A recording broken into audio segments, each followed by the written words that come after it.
Assalamualaikum. Hari ni Kak Laila ambil kesempatan untuk buat satu konten baru. Dah lama dah tak buat untuk video. Cuma terfikirlah because ini hari kedua selepas sambutan Nuzul Quran.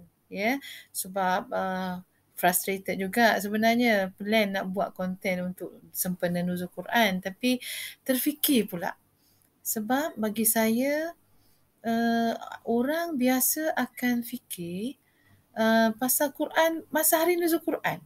Betul tak? Masa tu ramai orang, maknanya tumpuan mengenai keputeraan 41 tahun keputeraan Nabi Muhammad sallallahu alaihi wasallam, ya, pada 17 Ramadan turunlah Al-Quran, ya, katanya perkataan nuzul tu sendiri membawa makna daripada atas ke bawah, maknanya kita turunkanlah Al-Quran kepada Nabi Muhammad tu. Tapi habis dekat situ. Tapak Kak Laila dalam Madam Laila's channel ni, in fact untuk Ramadan tahun ni alhamdulillah Allah bagi kudrat terasa untuk conduct under Madam Laila's channel, kita orang tadarus lah, ya, untuk sepanjang bulan Ramadan. So macam hari ni, hari ke-19, insya-Allah kejap lagi dalam pukul 12 kita orang akan tadarus juzuk 12. So apa yang Kak Laila nak share sebenarnya, walaupun selepas 2 hari, ya, tak payahlah Kak Laila nak terangkan nuzul Quran, maknanya Al-Quran tu turun dekat mana, semua you all dah boleh baca dekat social media, dekat surat khabar banyak dah tulis, ya. Cuma Kak Laila nak kapasiti saya sebagai seorang ibu, seorang pensyarah, seorang isteri, ya, melihat apa yang saya nak ambil iktibar daripada sambutan nuzul Quran ni. Sebab tu saya buat tajuk kat situ, mengapa Al-Quran, ya. Okey, so dari segi kita tengok orang kata, ya, orang kata, dan dari segi kita, saya lah daripada kecil memang nampak ada Al-Quran ni. Memang family saya jenis yang ada Al-Quran dekat rumah. But the point is that cukup ke letak je dekat atas rak tu, tak baca, ya. So apa yang akak nak beritahu, saya bukan ustazah, tapi saya nak bersama-sama masyarakat, pesanan pada diri sendiri dan orang yang di luar, ya. Bukan nak kata kau baiklah tu, kau ngaji pun salah. Sebab aku salah lah, maka aku cari cikgu. Okay, moral of the story, Al-Quran ni kita kena baca, faham, amal, ya. Tapi terselit di tengah-tengah tu, iaitu kita ajarkan Al-Quran. Saya dengan anak-anak kadang-kadang, yelah anak-anak mungkin tension juga aku, sebab saya jenis yang saya pernah, ni ada cerita ni di sebaliknya tu. Kenapa saya bersungguh-sungguh pada usia 51 tentang Al-Quran? I did the biggest mistake in my life. Ya, dulu Kak Laila bukan tak tengok Al-Quran. Kak Laila khatam pada usia 10 tahun. Tapi khatam budak-budak lah, tajwid tak betul, huru-hara betul. Tapi terus terang Kak Laila katakan, dengan kesibukan, Allah beri rezeki, masuk universiti, masuk UKM, lepas tu buat master, jadi lecturer pula, permanent pula. Pekerjaan pertama adalah lecturer. Bersyukur dah tu. Orang lain susah dapat kerja. Tapi leka, lalai. Kita yang boleh baca Al-Quran, sekian lama kita tidak membacanya setiap hari, baca yang dalam semayang tu je lah. So what happened? Ini nak beritahu ni, kenangan yang paling Kak Laila tak boleh lupa dalam hidup Kak Laila. Tahun 2015, taklah lama sangat kot. 2015, I was, I was born in 1971. So maknanya dalam umur Kak Laila 44 tahun. Ya. Saya masuk tadarus, saya ingat kat UiTM Dungu ni kita pewani. Saya tak boleh baca dengan baik seperti orang lain yang menjadikan Al-Quran makanan harian. So one of my friend lah, saya memang sayang lah kawan saya ni, ya. Dia kata, Laila, dia kata, kalau kita baca macam ni, kita lecturer lah. Imagine macam mana anak murid kita baca. Allah Kak Laila hari tu, banjir, basah Quran tu. I kena air mata. Sebab I regret myself. Teruknya aku. Allah bagi macam-macam. Dan the worst part, Allah sebenarnya bagi Kak Laila anak istimewa, autism, ADHD, 2 orang, you. Sepatutnya Kak Laila hari-hari, because Al-Quran tu asyifa. Sepatutnya saya baca dan perdengarkan. Tapi saya dengan kesibukan, konon-konon tension dengan anak-anak, tak serupa macam anak orang. Nampak tak? The mistake I did. So ramai orang tak suka cara Kak Laila lah, sebab dekat channel Kak Laila cerita. But why not? I did a mistake and I don't want you guys to follow my mistake. Faham? Okay, so masalah kita tahu pasal Quran, kita sedar ada Al-Quran, kita tahu apa itu nuzul Al-Quran 17 Ramadan. Sama macam Kak Laila, kita tinggalkan. Dan bila kita dah tua, random macam Kak Laila, of course jadi malu. Dan kita kena kikis perasaan malu tu. Cara dia, Allah, adik-adik, your time is not like my time.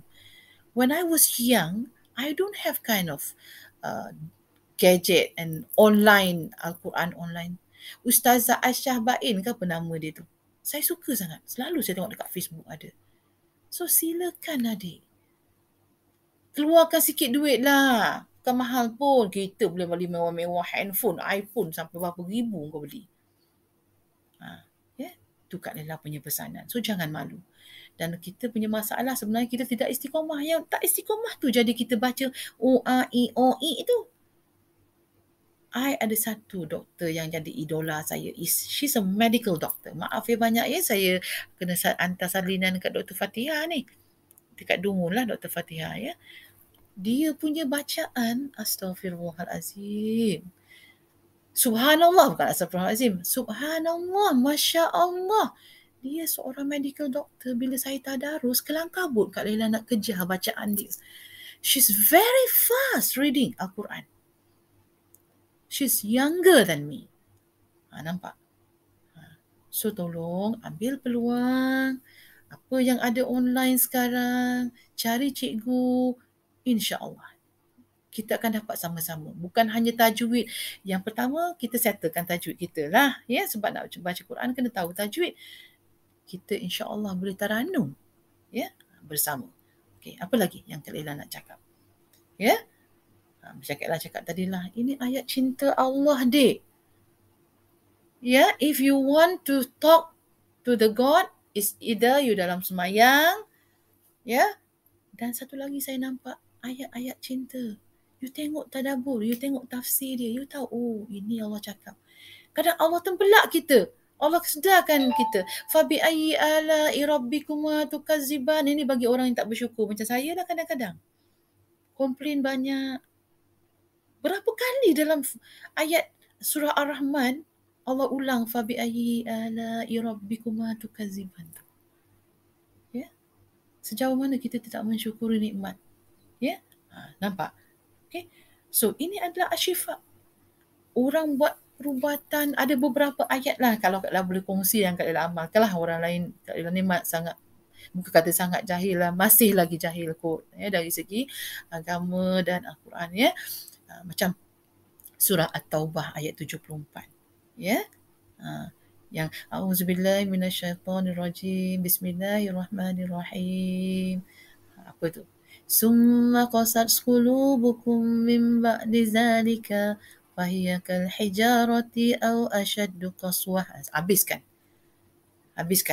ayat 74 tu. Itu ayat untuk batu karang katanya. Ada banyak lagi lah untuk autism katanya. Afa asfakum rabbukum bil banina wattakhadha minal malaikati inasa. Ayat yang Al-Isra 40 hingga 45. Saraf katanya untuk sakit jantung. Kak Laila pun kadang lupa juga. Apa ya ayat tu, lupa dah, nantilah kalau ingatkan aku baca balik. So afa asfakum. Yang tadi, afa asfakum afa asfakum rabbukum bil banina. Itu yang autism tadi, yang afa may yattaqi biwajhihi su'al azabi wal, itulah yaumal qiyamah wa qila lizzalimina zuqu ma kuntum taksibun. Contoh. Ada banyak lagi sebenarnya ayat untuk mata, untuk ya Allah ya Tuhan, boleh kita jadikan asyifa benda ni. Ya. Dan saya baru je dengar tadi. Ya, kisah dan tauladan surah Al-Kahfi, sebab itu kita dituntut untuk menghafalkan 10 ayat pertama, 10 ayat terakhir. Alhamdulillah dengan anak-anak Kak Laila settle yang 10 awal 10 akhir. Tapi diri sendiri ni terhege-hege nak menghafalkan keseluruhan. Rupanya ada banyak kisah tauladan dekat situ. Ya.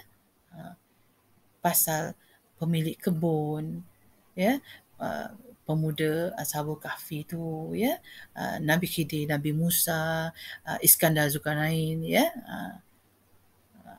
So benda-benda macam ni, ada 4 fitnah, ya. Fitnah daripada surah-surah Al-Kahfi tu, agama, ya, harta, ilmu dengan kuasa. Teruskan. Pergi tadabbur, pergi tengok. Kak Laila pun tak habis lagi. Dia tak berani nak share. Dia sayang ya. So, ini yang Kak Laila nak share sangat dengan adik-adik. Ya. Okey. Tips. Siapalah saya. Tapi saya nak share dengan awak. Ya. Macam Kak Laila. Bermula daripada air mata yang menitis ni kerana tak pandainya membaca dengan lancar. Allahu Akbar, tak tahu nak kata. Saya jadikan cuba hari-hari. At least after satu solat fardu tu, you baca satu muka surat. Ini bukan nak kata saya buat baik. Saya nak mengajak orang lain. Kalau saya cuma mampu satu muka surat, adik-adik, you all still young. Go and get maybe macam Ustaz Farid Ravi.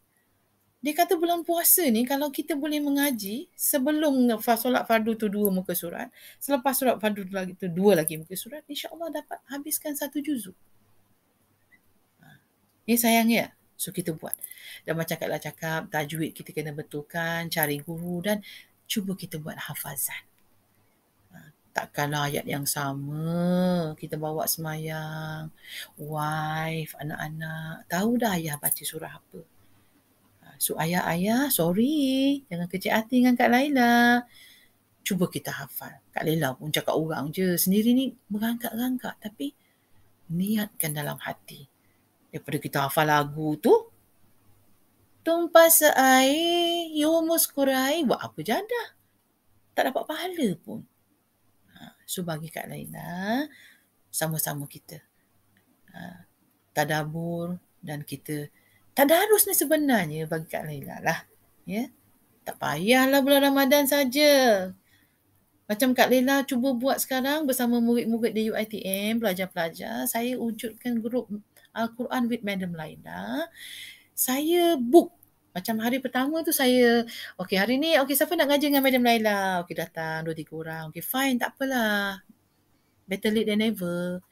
Ada yang saya terharu, kadang-kadang saya menangis. Ada student yang tak boleh baca pun. Jadi kami yang boleh baca ni kami bimbing untuk dia baca. So hari pertama tu yang kami tengok yang boleh baca dengan lancar, kita bawa balik surah. Maknanya kita book lah. Okey, Laila juzuk 1. Sekarang Ain, sekarang Kak Wan, sekarang kami, sekarang Kak Su. Contoh. So 1 year tu kita ada berapa kali kita khatam. Tapi Kak Laila kena buat tapisan dululah biasanya. Kak Laila dengarlah dulu bacaan dia tu. Kalau macam anak-anak punya bacaan tu rasanya tak boleh lah. Kena tengok-tengok macam tu. Sayang ya. So Kak Laila selalu kata ya, apa yang Kak Laila cakap dekat channel ni, Kak Laila cuba tinggalkan sesuatu yang baik. Ya. Pada saat 51, belum sampai 51 pun. Bulan Jun, 20 hari bulan insya-Allah. 51 tahun lah umur saya. Dan ini mungkin Ramadan yang terakhir. Ya. Saya tinggalkan. Walaupun tak mendatangkan banyak manfaat. Tapi mencetus rasa ingin membaca. Kita diuji dengan macam-macam, dek. Macam Kak Laila, astagfirullah, tajul iman sekarang pada usia 19 tahun. Macam-macam eksperimen dia buat. Ya, sambil dia provoke Kak Laila, dia endap muka, dia jolok-joloknya mulut dia. Apa yang kita boleh buat? Kita serahkan pada Allah, kita cuba baca, dengarkan. Tapi Alhamdulillah, bila kita buat macam tu, dia ni sebenarnya budak autism ni, kita jangan downgrade dia, dia boleh menghafal. Sebab tu naik kereta je, Kak Laila play kan, insyaAllah dia dapat. Toha ma anzalna alaikal Qur'ana litashqa illa tazkiratan liman yaghsha. Boleh, insyaAllah. Ya. So adik-adik, kamu masih muda, ada banyak kudrat, ada banyak masa, jangan lalai. Ni sayang, sebab bayangkan ya, 10 tahun saya khatam Al-Quran, saya baca balik semula setelah saya berusia 44 tahun. Rasa macam, ya Allah, what happened in between? Kalaulah Allah ambil saya hari tu, sangat kesal. So jangan. Ya dek ya. So yang baik daripada Allah, yang kurang daripada Kak Laila. Ya, again, na'udzubillah, bukan tujuan saya nak ujub nak apa, tapi jadikanlah titipan saya yang sedikit ni sebagai untuk mencetuskan rasa ingin bersahabat dengan Al-Quran. Sebab tu saya Quran Time TV Al-Hijrah pukul 12 saya cuba tak tinggalkan.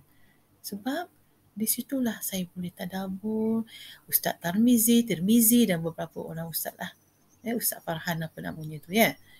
So jadikan benda-benda ni, ya Allah, saya kadang-kadang I cemburu dengan my friend dekat TV Al-Hijrah. Tuan Haji Saiful Rizal Siddiq.